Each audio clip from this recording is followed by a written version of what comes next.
सोचिए, अगर कोई इंसान आज से लगभग 300 साल पहले बिना कंप्यूटर के, बिना इंडिकेटर के, बिना न्यूज के, सिर्फ इंसानों की सोच पढ़कर मार्केट से दौलत कमा ले तो उसकी सोच कितनी खतरनाक होगी। आज ज्यादातर ट्रेडर चार्ट देखते हैं, लेकिन मार्केट फिर भी उन्हें हर दिन तोड़ देता है। क्यों? क्योंकि वो एक ही गलती बार बार करते हैं। वो मार्केट को नहीं, खुद को नहीं समझते। डर में सेल, लालच में बाय और नुकसान में उम्मीद, यही वो साइकोलॉजी है जो 90% ट्रेडर्स को मार्केट से बाहर कर देती है। लेकिन सवाल ये है, क्या मार्केट सच में रैंडम है या फिर हर मूव के पीछे इंसानी दिमाग काम कर रहा है? आज हम जिस किताब को एक्सप्लेन करने वाले हैं, उसे अगर आपने ध्यान से सुन लिया तो हो सकता है आपकी पूरी ट्रेडिंग लाइफ की सोच बदल जाए। यह किताब आधारित है होन्मा मुनेशिसा पर, एक ऐसा इंसान जिसे दुनिया आज द गॉड ऑफ ट्रेडिंग के नाम से जानती है। कैंडलस्टिक चार्ट जो आज हर ट्रेडर की स्क्रीन पर है, उसका जनक यही इंसान था। इस किताब के लेखक हैं ली ह्योंग दो, जिन्होंने होन्मा की छुपी हुई सोच, उनकी साइकोलॉजी और उनके वो नियम बाहर निकाले जो आज भी मार्केट पर उतने ही सटीक बैठते हैं जितने सैकड़ों साल पहले बैठते थे। इस किताब से हमने निकाले हैं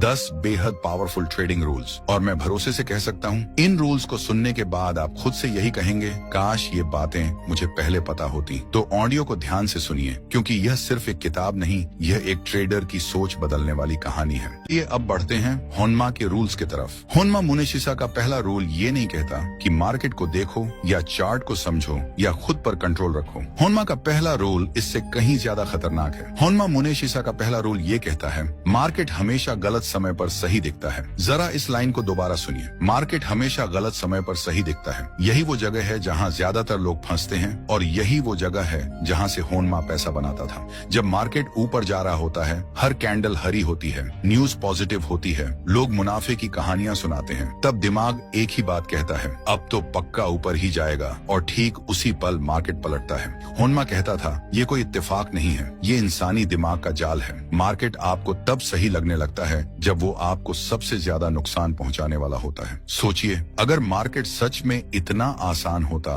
तो जब सबको सही लग रहा होता, सब पैसे क्यों नहीं कमा रहे होते? होन्मा ने समझ लिया था कि मार्केट का काम आपको धोखा देना नहीं है, मार्केट का काम आपकी सोच को आईना दिखाना है। जब आपको लगने लगता है कि अब रिस्क नहीं है, तभी असली रिस्क शुरू होता है, और जब आपको लगता है कि अब सब खत्म हो गया, यहीं से नया खेल शुरू होता है। होन्मा इस साइकोलॉजी को क्राउड कंफर्ट ट्रैप कहता था। हालांकि उसने कभी ये शब्द नहीं बोले, लेकिन उसकी पूरी ट्रेडिंग इसी पर टिकी थी। भीड़ जब आराम महसूस करती है, मार्केट खतरनाक हो जाता है, और भीड़ जब डर में होती है, मार्केट अवसर बन जाता है। लेकिन यहाँ एक ट्विस्ट है, होन्मा ये नहीं कहता था कि भीड़ के उल्टा ट्रेड करो। नहीं, ये बात आज हर यूट्यूब वीडियो में मिल जाएगी। होन्मा कहता था, भीड़ के साथ रहो, लेकिन भीड़ की तरह सोचो मत। यही अंतर है ट्रेडर और होन्मा में। भीड़ मार्केट को देखकर फैसला लेती है, होन्मा लोगों को देखकर फैसला लेता था। वो पूछता था, अभी लोगों को क्या महसूस हो रहा है, उत्साह, डर या लालच? होन्मा के लिए कैंडल सिर्फ प्राइस नहीं थी, वो इंसानी भावना का रिकॉर्ड थी। लंबी हरी कैंडल, अब देर हो जाएगी की सोच, लंबी लाल कैंडल, अब सब खत्म की सोच। और होन्मा को यही सोच चाहिए होती थी,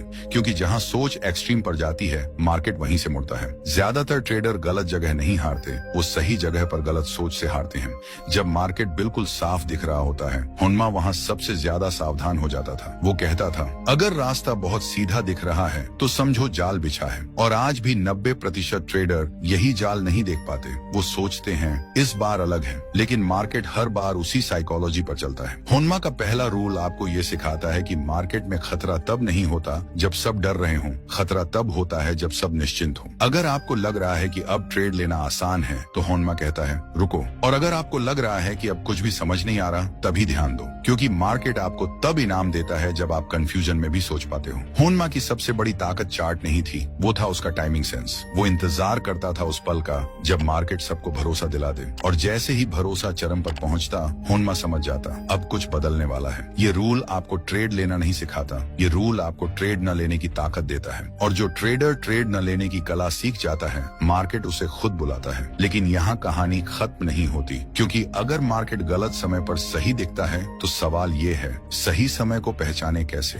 होन्मा का दूसरा रूल यहीं से शुरू होता है, और वो रूल आपको ये दिखाएगा कि मार्केट भीड़ से पहले नहीं, भीड़ के बाद क्यों बदलता है। लेकिन उसके लिए आपको अगला रूल ध्यान से सुनना होगा, क्योंकि अब खेल और गहरा होने वाला है। होन्मा मुनेशिसा का दूसरा रूल मार्केट की दिशा के बारे में नहीं है, न ही ट्रेंड के बारे में है। ये रूल उस चीज के बारे में है जिसे ज्यादातर ट्रेडर कभी देख ही नहीं पाते। होन्मा मुनेशिसा का दूसरा रूल ये कहता है, मार्केट तब नहीं बदलता जब खबर आती है, मार्केट तब बदलता है जब असर खत्म हो जाता है। जरा इस लाइन को महसूस कीजिए, क्योंकि आज भी ज्यादातर लोग यही सबसे बड़ी गलती करते हैं। न्यूज आई, मार्केट भागा, न्यूज आई, मार्केट गिरा, और ट्रेडर सोचता है यही वजह है। लेकिन होनमा हंसता था। वो कहता था, अगर खबर ही सब कुछ होती तो सबसे अमीर लोग खबर पढ़ने वाले होते। लेकिन असली पैसे हमेशा उन लोगों ने बनाए जो खबर से पहले सोच पढ़ लेते थे। होनमा ने बहुत पहले समझ लिया था कि मार्केट पर असर खबर का नहीं, लोगों की उम्मीदों का होता है। खबर सिर्फ एक बहाना होती है, असल खेल उससे बहुत पहले शुरू हो चुका होता है। जब कोई पॉजिटिव न्यूज आती है और मार्केट ऊपर चला जाता है तो ज्यादातर लोग यही सोचते हैं, अभी तो और ऊपर जाएगा। लेकिन होनमा उस समय मार्केट को नहीं देखता था। वो देखता था लोगों की आंखों में चमक, वो देखता था आवाजों में आत्मविश्वास, वो देखता था सोशल चर्चाओं में गर्व। और जैसे ही उम्मीद अपने चरम पर पहुंचती, होनमा समझ जाता अब असर खत्म हो रहा है। मार्केट न्यूज पर नहीं पलटता, मार्केट उम्मीद खत्म होने पर पलटता है। यही वो जगह है जहां ज्यादातर ट्रेडर हर बार फंसते हैं। वो न्यूज के बाद एंट्री लेते हैं और असर के खत्म होने